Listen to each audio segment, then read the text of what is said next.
ስላልቻለ ነው። ትክክለኛ ቦታ ሊወጋችሁ ስለፈለገ ነው ይቅርታ ይጠይቃችሁ። እናንተን ለመውጋት ደግሞ ካጠገባችሁ መሆን አለበት። አንዳንድ ሰው ላይክ ተናግሬ ማሳመን ብቃት አለው። ገባሽ? ያ ሰው አጠገባችሁ ካልሆነ ሊወጋችሁ አይችልም። የሩቅ ሰው ያላቸው ዋትስአፕ ቪዲዮ ላኩልኝ፣ በውስጥም በቲክቶክ ላኩልኝና ሳየው ማለት ነው ሜሴጁን ያየሁት ሜሴጅ ነው ላኩልኝ። ከዛ አረ መሲሻ እንደ አይነት ቪዲዮ ላይ እንደዚህ ነገር አርገሻችሁ አረ ፌክ አካውንት ነው የሚሆነው። ምክንያቱም እኔ ስለማቅ እንዳላረርኩኝ ስለማቅ አይ ይማ ፌክ ነው አካውንት የሚሆነው ምናምን አልኩኝ። ከዛ አንድ ልጅ መጣችና አረ መስዬ ይሄ ነገር ያንቺ አካውንት ሳይሆን አይቀርም በደንብ ቼክ አድርጊው ምናምን አለችኝ። እግዚአብሔር በሚያውቀው ሰንበት ነው ከቤተክርስቲያን የምመጣው። ከዛ ድጋሚ ቼክ አረኩ ማለት ነው። ሳየው የራሴው አካውንት ነው፣ ፌክ አካውንት አይደለም፣ የራሴው አካውንት ነው። ግን የተፈጠረው ምንድነው እንደነገርኳችሁ በጣም ቢዚ ነበርኩኝ። ሚሚዬን እናት አመሰግናለሁ። ማለት በጣም ቢዚ ነበርኩኝ ትላንትና። ኢቭን እዚህ ላይም አሉ የሚሰሙኝ ጓደኞቼ ቴክስት አድርገው ደውለው እንኳን አላነሳሁኝም። በጣም ስራ ላይ ስለነበርኩኝ ማህበር ድግስ ስለነበረብኝ የመድኃኒዓለም ማለት ነው። ከዛ ሁለቱም ልጆቼ አንደኛው ታብሌት አንደኛው ስልክ አላቸው። በኋላ የትንሹ ልጄ ታብሌቱ ባትሪ ይዘጋበት ቻርጅ አድርግና ያልኩትን ስራ ላይ ስለነበርኩ ሊረብሽኝ ስላልፈለኩኝ የኔን ስልክ አንስቼ ሰጥቻለሁ ለልጄ። ልጄ 6 ዓመቱ ነው ትንሹ፣ ትልቁ ደግሞ ይዋብ 9 ዓመቱ ነው። ሰጥቻለሁኝ።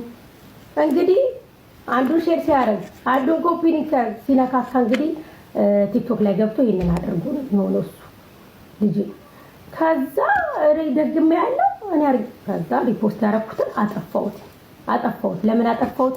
እኔ አስቤ ስላላደረኩት እንጂ እኔ አርጌ ቢሆን ኖሮ እንጂ ማላጠፋውም ነበር። እኔ ፈልጌ አርጌ ቢሆን ኖሮ አላጠፋውም ነበር። እስቲ ሊቀጥል ነበር። ግን ላይክ ወራል ሊስትሻል አያገኝሽም። ሊወጋሽ የሚችለው ያቀረብሽው ሰው ነው። ጓደኛ ምናምን ብለሽ ያቀረብሽው ሰው ነው። እኔ አክብሬያቸው ቤቴ ገስት አስገብቻቸው ያመሰግንኳቸው ያደነቅኳቸው ያደነቁኝ ምናምን ሰዎች ናቸው። አጸያፊ ስድብ ከነ ልጆቼ ከነ ባሌ ከነ እናቴ ከነ አባቴ ምናምን እየሰደቡኝ ያሉት። ትናንትና ሀቢባ እንደ ሀቢባ አይነት ሰው አይተናናቅ ምናምን ሲሉ የነበሩ ሰዎች ናቸው ዛሬ እኔን በአሽሙር እየወጉ እየተሳደቡ ያሉት። እነዚህ ሰዎች ምን ያህል ከሃዲነታቸውን ነው የሚያሳየው። እኔ ግን እንደነሱ ስላልሆንኩኝ ስማቸውንም እየጠራው አልናገርም። ግን ለእናንተ ትምህርት እንዲሆናችሁ አንድ ጊዜ ነው ህይወት፣ አንዴ ነው የምንኖረው፣ አንዴ ኖረን ነው የምንሞተው። ህይወት አንዴ ናት፣ እድል አንዴ ነው። አንዴ የወጋችሁን ሰው መልሳችሁ እድል አትስጡት። በደንብ ስለቱን ስሎ ባይለኛው ሊወጋችሁ ነው። ይቺን ምክር ያዟት፣ ግዴላችሁም ትጠቅማችኋል። እርግጠኛ ነኝ እዚህ ጋር ካላችሁ ሰዎች ከአብዛኞቻችሁ እድሜ ይበልጣለሁ። እኔ 20 ቤት ናቸው አብዛኞቻችሁ፣ እኔ 35 ነኝ። ህይወት አስተምሮኛል፣ እድሜ አስተምሮኛል። በጣም ግን ጠንካራ ነኝ። ምክንያቱም ከሰው ምንም ስለማልጠብቅ። አትጠብቁ ከሰው። እንደገና አንዴ የወጋችሁን ሰው ድጋሚ እድል አትስጡት። ተጠንቀቁ፣ እድል እንዳትሰጡ። እኔ ጋር እድል አንዴ ነው። በጀርባዬ ያረደኝ የወጋኝ ሰው አሹሎ እንዲወጋኝ አልፈቅድለትም። ኖ ዌይ። ይቅርታ ሲጠይቅ አመሰግናለሁ፣ ቴንኪው፣ ይቅርታ ክን ተቀብያለሁ። ይሄው በመንገድ ኪድ አለቀ። እኔ እናንተ ተለያይተናል፣ አንገናኝ። እሺ ውዶቼ፣ አሁን ወደ ትዳር ፕሮግራማችን እንሄዳለን። አዶት ግን ምን ሆነሽ ነው የዛለት አይጠፋሽው? 100 ሺውን ይዘሽ ላጣልሽ ጋብዥን እንዳንልሽ ነው አይደል?